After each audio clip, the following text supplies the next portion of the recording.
At the hospital, I heard my daughter-in-law tell the nurse she was the next of kin. She didn't whisper it. She said it clearly, calmly, as if she had practiced. I was standing just a few feet away, holding my purse with both hands like I was waiting for a bus instead of news about my husband of 42 years. The nurse nodded and began typing. No one looked at me. The fluorescent lights above us hummed softly. The air smelled like antiseptic and overbrewed coffee. Somewhere down the hall, a heart monitor beeped in a slow, steady rhythm. I remember thinking how ordinary everything sounded for a moment that felt like the ground shifting beneath my feet. Relationship to the patient? The nurse asked. Daughter-in-law, she replied smoothly. But I handle everything. Everything. That word hung in the air longer than it should have. I didn't interrupt her. I didn't raise my voice. I didn't say, "Excuse me, I'm his wife." I simply stood there, watching the woman who married my son step half a pace closer to the counter, close enough to block me from view. My husband, Thomas, was behind double doors in the cardiac unit. An hour earlier, the paramedics had wheeled him out of our kitchen on a stretcher, his coffee still warm on the table. He had complained about pressure in his chest. I had told him we should call 911. He had insisted it was nothing. It wasn't nothing. Now machines were breathing around him. And somehow, in the space between our front porch and this hospital hallway, I had become background. The nurse handed over a clipboard. My daughter-in-law took it without hesitation. She began filling out forms as if she had been waiting for this moment her entire married life. Insurance information. Emergency contacts. Decision authority. I watched her pen move. My son stood beside her, silent. His hands were in his jacket pockets. He stared at the floor tiles as if they held the answers to something he didn't want to face. I stepped forward then. Not aggressively. Just enough to be seen. I'm his wife, I said, my voice steady. Margaret Collins. The nurse looked up, startled for a second. Oh, of course. I'm sorry. My daughter-in-law smiled at me. A small, tight smile. It's just easier if I handle the paperwork, she said. You're under a lot of stress. Under a lot of stress. I almost laughed at that. I had sat beside Thomas through 2 surgeries, 1 bankruptcy, and the year his brother tried to sue him over their father's estate. Stress and I were old acquaintances. But I nodded, because I wanted to see how far she would go.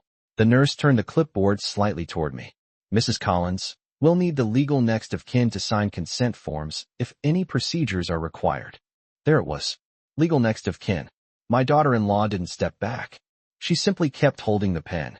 She kept holding the pen. For a second, no one moved. The nurse looked from her to me, then back at the form.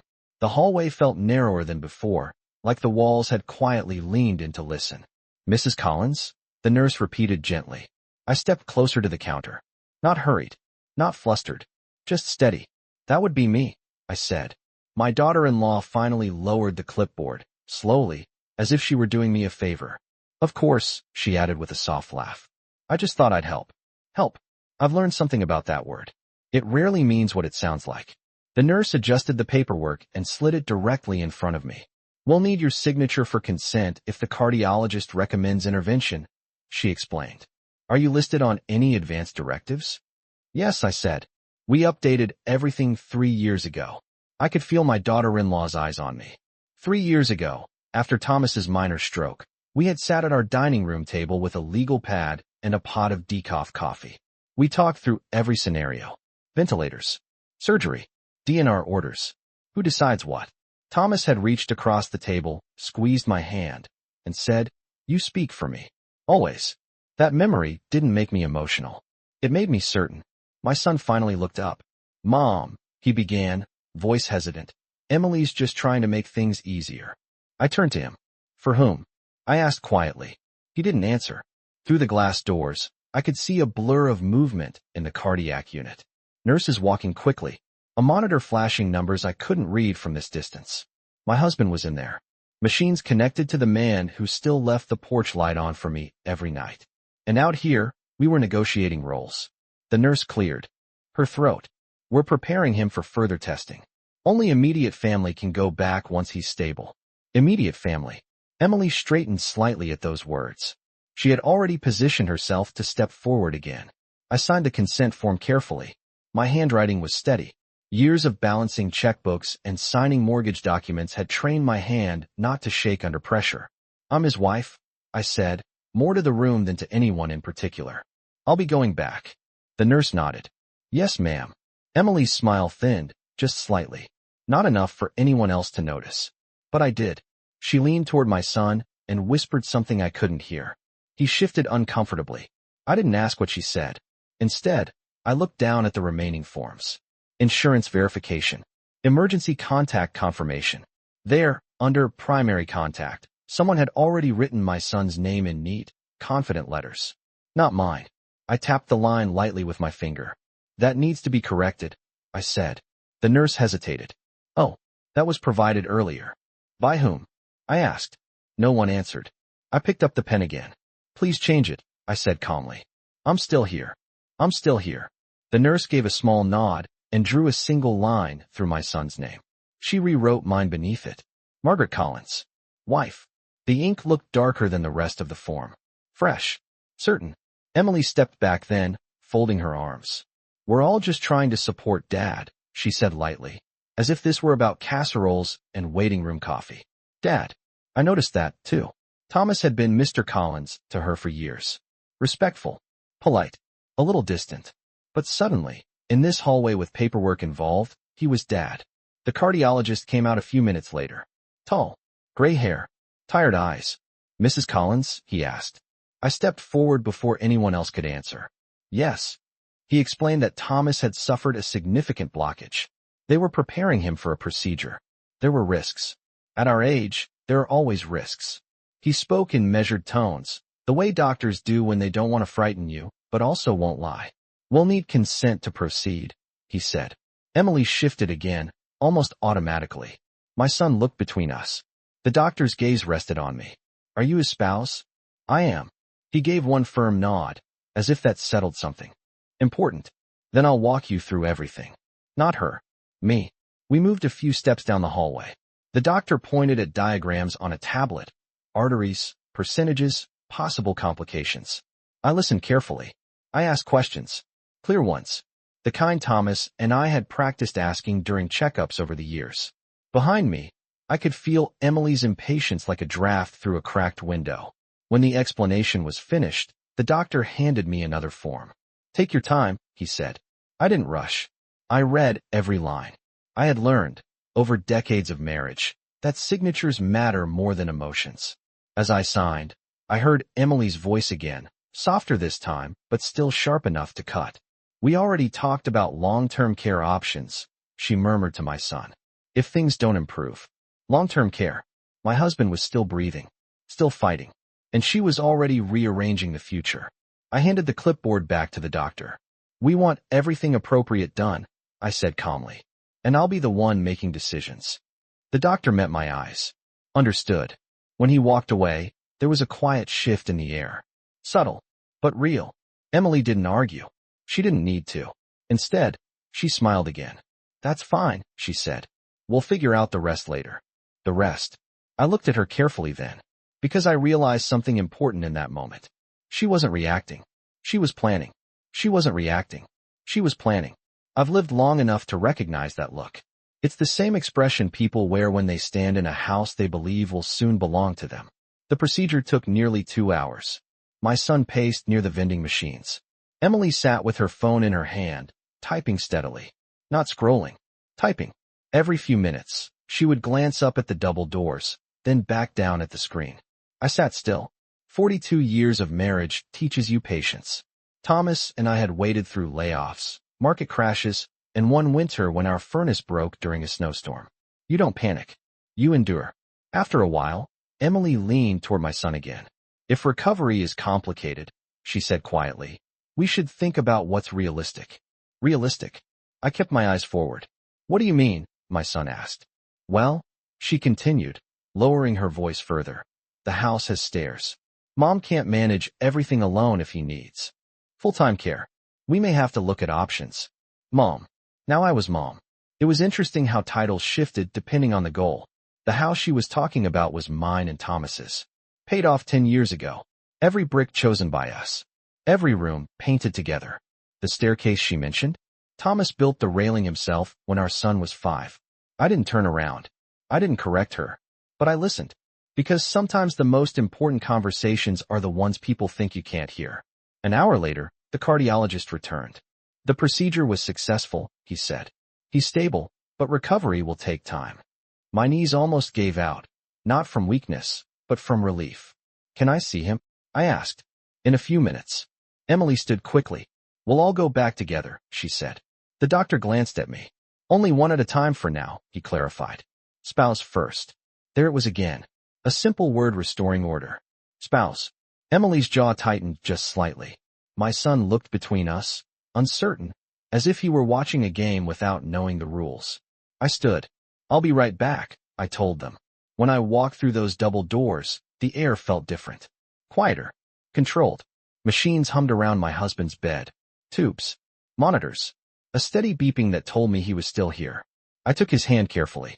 Thomas, I whispered, I'm right here. His fingers moved. Just a little. And in that moment, I made a decision. I would not argue in hallways. I would not compete for titles. But I would not be erased. I would not be erased. Thomas's hand felt warmer than I expected. The machines around him blinked in steady rhythm, numbers rising and falling with mechanical precision. His eyes were closed, but when I leaned closer, I saw the smallest crease form between his brows. He always frowned when something didn't sit right with him. I signed the forms, I told him quietly. They're taking good care of you. His fingers tightened slightly around mine. Not strong, but intentional. That was enough for me. After a few minutes, a nurse stepped in to check his vitals. We'll move him to recovery shortly, she said gently. He'll be groggy for a while. I nodded and stepped aside. I've never needed to hover. Love isn't loud. It's consistent. When I returned to the waiting area, Emily stood up immediately. How is he? She asked. Stable, I replied. The procedure went well. She exhaled in a way that sounded practiced. That's good. That's really good. My son looked relieved. He hugged me quickly, the way grown sons do when they're unsure how long to hold on. We should start thinking ahead, Emily said after a pause. Just in case. Rehab facilities fill up fast. Rehab facilities. Thomas was still under anesthesia. He hasn't even woken up yet, I said calmly. I know, she replied. I'm just being practical. Practical. There it was again. She pulled out her phone and began listing places nearby. There's a highly rated recovery center about 20 minutes from us. Private rooms. Physical therapy on site. Us. The assumption slid into the conversation like it had always belonged there. The house isn't set up for medical equipment, she continued. And stairs are dangerous. I looked at my son. We've managed that house for decades. He hesitated. Emily's just worried about you handling everything alone. Alone. That word lingered. Thomas and I had built our life side by side. And now, while he was still breathing, still fighting, the narrative was shifting toward my incapacity. I sat down slowly. If long-term care becomes necessary, I said evenly, we'll make decisions together. Thomas and I discussed these possibilities years ago. Emily's eyes flickered. Just for a second. You did? She asked. Yes. I didn't elaborate. Because here's something I've learned. You don't reveal every card at once. Not when someone else is already arranging the table. The nurse called my name again. Mrs. Collins, he's being transferred to recovery. We'll need to confirm authorized contacts for updates. Emily stepped forward instinctively. But this time, I didn't wait. I'll handle it, I said, and I walked toward the desk before she could reach it. I'll handle it. The words came out steady, not sharp, not defensive, just clear. The nurse at the desk looked up. We need to confirm who is authorized to receive medical updates, she explained. Right now, we have your son listed as primary contact. Please change that, I said. List me first. She nodded and began typing. Behind me, I could feel Emily's presence. Not close enough to touch, but close enough to pressure. We're just trying to streamline communication, she said lightly. Since Daniel is easier to reach during the day. I'm retired, I replied. I'm always reachable. Silence. The keyboard clicked softly as the nurse updated the file. All right, she said. Primary contact, Margaret Collins. Spouse. She looked at me with professional calm. Would you like to add anyone else as secondary? I paused. This was the moment that mattered. Yes, I said. Add my son as secondary. Not his wife. My son. Emily shifted her weight. I'm usually the one who answers his phone, she said. That won't be necessary, I replied gently. I didn't raise my voice. I didn't argue. I just established the order. The nurse printed an updated summary sheet and handed it to me. I read it carefully. Names, numbers, relationship status, everything in its proper place. When we returned to the waiting area, Daniel looked uncomfortable. Mom, he started. Emily didn't mean anything by earlier. She was just trying to help. I'm sure she was, I said. And I meant it. People often help in ways that help themselves most. Emily sat down, crossing her legs. We should also review any power of attorney paperwork, she added casually, just to avoid confusion later. There it was. Not grief. Not fear. Paperwork. Thomas was still in recovery. Tubes still attached. And she was already preparing for later. We updated everything after his stroke, I said. It's all filed properly. With whom? She asked. With our attorney. She smiled politely. That's good. But something in her expression tightened. A calculation interrupted. Because she had assumed something different. A few minutes later, a nurse came to escort me back to recovery. Spouse only, she said firmly. Emily opened her mouth as if to object, then closed it. I stood. As I walked down the corridor again, I realized something important. This wasn't about who loved Thomas more. It was about who controlled the narrative if he couldn't speak. And I had no intention of surrendering that voice when I stepped into recovery. Thomas's eyes were half open, cloudy, heavy, but aware. I moved closer to the bed. It's me, I said softly. Margaret. His gaze shifted. Slowly. It landed on me. That was enough. The nurse adjusted his and checked the monitor. He's doing well, she said.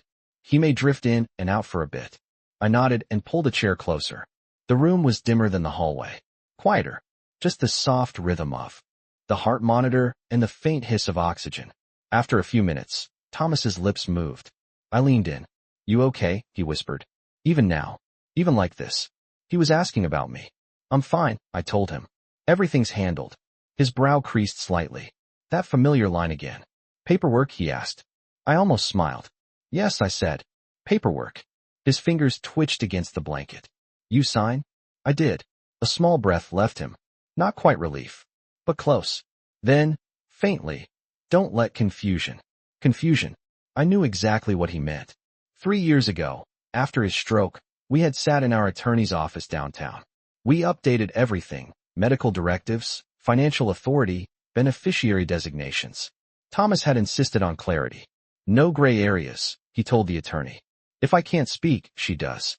I squeezed his hand gently now. There won't be any, I said. A nurse stepped in briefly to check his vitals again. We'll move him upstairs soon, she explained. ICU for monitoring overnight. Who receives updates? Thomas murmured weakly. Me. I answered before anyone else could. His eyes closed again, but the tension in his forehead eased. When I stepped back into the hallway, Emily and Daniel both stood up. He awake? Daniel asked quickly. Yes. Tired, but aware. Emily's eyes sharpened slightly. Did he say anything? Just asked if I signed the paperwork, I replied. And I did. She nodded slowly. That's good, she said. We just want to make sure everything is organized. Organized. It's interesting how certain words repeat when people are trying to sound neutral. A different nurse approached us with a tablet. We're reviewing existing documents, she said. There's a medical power of attorney on file from 2021. Emily straightened. Yes, she said quickly. We brought copies when he was admitted. The nurse looked down at the screen. The designated decision maker is Margaret Collins. Silence. Clear. Simple. Final. I didn't look at Emily. I didn't need to. Because for the first time that day, the system had spoken louder than any hallway conversation ever could. The designated decision maker is Margaret Collins. The nurse said it plainly. No drama. No emphasis. Just fact.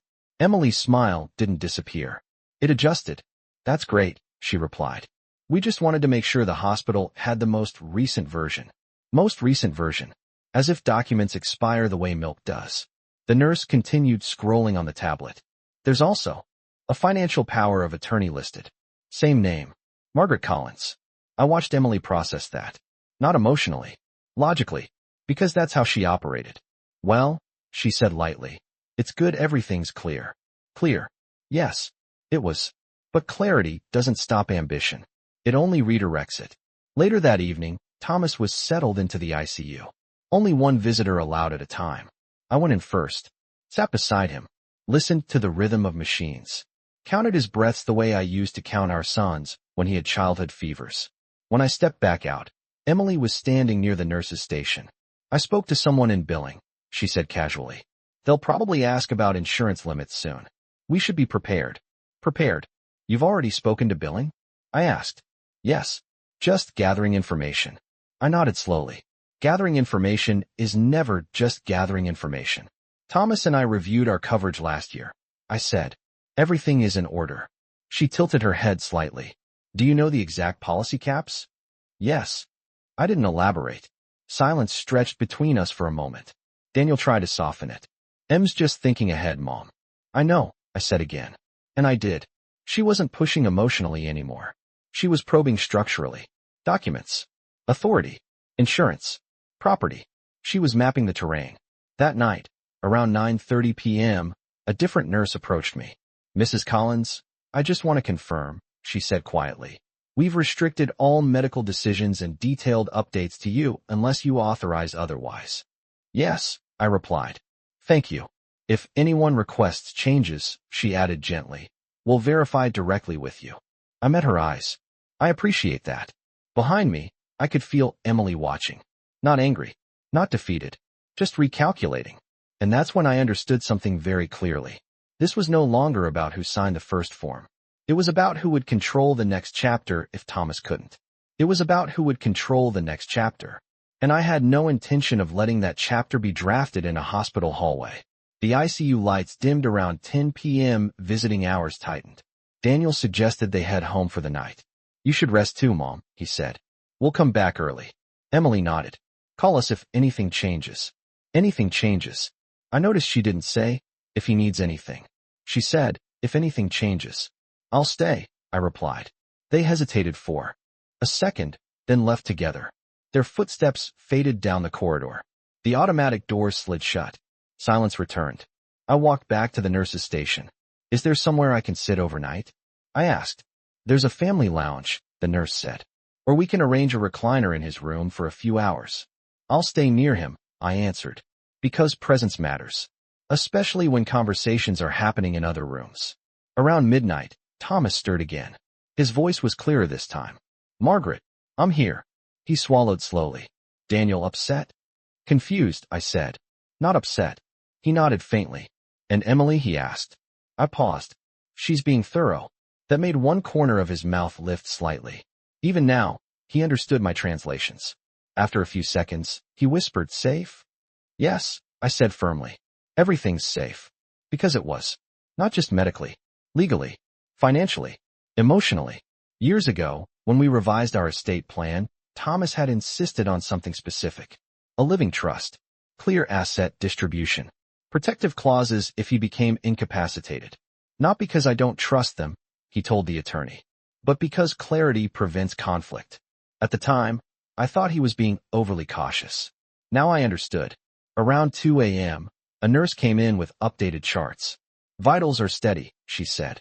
We'll run labs in the morning. As she adjusted a monitor, she added casually, your daughter-in-law asked earlier about long-term placement options. We told her no decisions can be made without you. I didn't react. I just nodded. Thank you. Because now I knew for certain. She wasn't waiting to see how he recovered. She was preparing for if he didn't. And I was preparing for both. By morning, the hospital felt different. Quieter in some ways. Louder in others. Thomas was more alert when I walked back into his room at 7 a.m. pale. Yes. Tired. But present. Did you sleep? He asked. A little, I said. That was enough for him. A cardiology nurse reviewed his overnight progress. He's responding well, she explained. If everything stays stable, we'll transfer him out of ICU tomorrow. Transfer. A small word. But important. Because transfer meant planning. And planning meant paperwork again. Around 9 a.m., Daniel and Emily returned. Coffee cups in hand. Phones charged. Energy restored. How is he? Daniel asked. Improving, I said. Emily smiled. That's wonderful. She stepped slightly closer to the bed. Hi, Dad. She said softly. Thomas nodded faintly. He didn't speak much. He didn't need to. After a few minutes, a case manager entered the room with a folder. We like to begin discharge planning early, she said. Just to be proactive. Emily perked up immediately. Yes, she said. We were actually discussing rehab options. We. The case manager looked at me. Mrs. Collins, what are your thoughts? That's when it happened. Emily answered first. Well, given the stairs at their house and the risk factors at his age, a skilled nursing facility might be safest. At least temporarily. Temporarily. I let the silence sit for a moment. Then I spoke. Our home has a first-floor bedroom, I said calmly. We renovated after his stroke. Emily blinked. We did. Daniel asked, surprised. Yes, I said. We converted the study. Installed safety bars in the downstairs bathroom. Widened door frames slightly. Thomas's eyes shifted toward me. He remembered. We planned for this, I continued. Years ago. The case manager nodded thoughtfully. Home recovery can be very successful with proper support. Emily's expression tightened just slightly. But full-time care is demanding. It is, I agreed. Which is why we prepared. I reached into my purse and pulled out a slim folder. Copies. Organized. Updated. Home health contact information. Insurance approvals. The name of the physical therapist who had helped Thomas after his stroke. Prepared. Not reactive. Prepared. The case manager reviewed the documents. Everything seems in order, she said. If that's your preference, we'll coordinate home services. Emily looked at Daniel. Daniel looked at me. And for the first time since we walked into this hospital, the direction of the future shifted back into the hands it had always belonged to. I met Emily's eyes gently. You introduced yourself as next of kin yesterday, I said quietly. But planning isn't the same as authority. I didn't raise my voice. I didn't accuse. I simply stated the difference. And this time, she didn't interrupt. She didn't interrupt. That was new. The case manager finished reviewing the folder I had brought and nodded. We'll schedule a home assessment, she said. Equipment delivery can be arranged within 48 hours if discharge stays on track. Thank you, I replied. Emily crossed her arms lightly. Not defensive, just contained. I'm only thinking about what's safest, she said. And so am I answered. Thomas shifted slightly in the bed. The movement was small, but it drew all of our attention. His eyes opened more fully this time. Home, he murmured. One word. Clear enough. The room went quiet. Daniel stepped closer. Dad, we just want what's best. Thomas turned his head slightly toward me. It took effort. I could see it. But he did it anyway. Margaret knows, he said. It wasn't loud. It didn't need to be. The case manager smiled gently. That answers that, she said. We'll proceed with home discharge planning under Mrs. Collins' direction. Under Mrs. Collins' direction. Emily looked down for a moment, then back up. The polite expression returned. Of course, she said. Whatever you think is best. But something had shifted. Not in the paperwork. In the room. Because now it wasn't just documents confirming my authority. It was Thomas. Later that afternoon, while Daniel stepped out to take a phone call, Emily approached me near the window. I hope you don't think I was trying to overstep, she said quietly. I considered my answer. I think you were trying to prepare, I replied. She nodded slowly. I just worry about the burden, she added. It's a lot for one person. Burden. I've carried heavier things than hospital charts. I won't be alone, I said. We built a system for this. She studied my face as if looking for hesitation. She didn't find any. Daniel thought the rehab facility might be easier, she said. For whom? I asked gently. She didn't answer. And she didn't need to. Because the truth was already visible. Rehab would centralize decisions. Home would preserve them. That evening, I met briefly with the hospital's administrative office. I requested copies of all updated records. Verified authorized contacts again. Confirmed that no changes could be made without direct confirmation from me. Not dramatic. Not confrontational. Just thorough. When I returned to Thomas's room, he was resting. I sat beside him and adjusted the blanket slightly. They're learning, I whispered softly, that I'm not invisible. His fingers moved faintly against mine. And that was enough. 2 days later, they wheeled Thomas out of the hospital under soft morning light. Not to a facility. Not to a temporary room with beige walls and scheduled visiting hours. Home. The discharge nurse reviewed instructions one last time. Medications. Physical therapy schedule. Follow-up appointments. I listened carefully. Asked questions. Wrote notes in the same steady handwriting I had used on those consent forms. Emily stood beside Daniel, quiet now. Not defeated. Just aware. The medical transport team helped Thomas into the van. I rode beside him, holding the folder that had become heavier than it looked. Not because of the papers inside. Because of what they represented. Clarity. Preparation. Position. When we pulled into our driveway, the porch light was still on from 2 nights earlier. I had forgotten to turn it off in the rush of the ambulance. Thomas noticed. "You left it," he murmured weakly. "I did," I said. "So you could find your way back." Inside, everything was ready.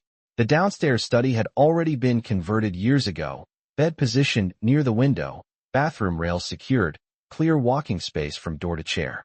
The home health nurse arrived that afternoon and approved the setup without hesitation. "This is one of the better prepared homes I've seen," she said. Prepared. I didn't look at Emily when she heard that. That evening, after the nurse left and Daniel and Emily prepared to go home, Thomas was resting comfortably in his own bed. Daniel hugged me longer this time. "You handled everything," he said quietly. "I did what needed to be done," I replied. Emily stepped forward last. "I'm glad he's home," she said. "So am I answered. Our eyes met. Not with hostility. Not with victory. With understanding. Because this had never been about winning. It had been about erasure. And I had refused to disappear. After they left, the house settled into its familiar sounds.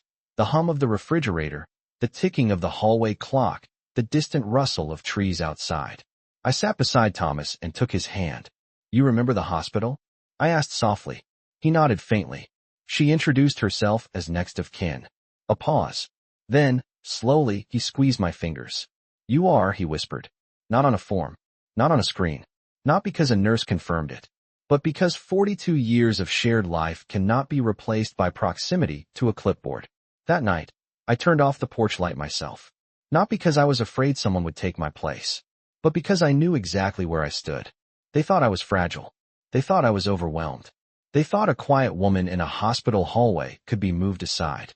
They were wrong. I was never invisible, and I was never second.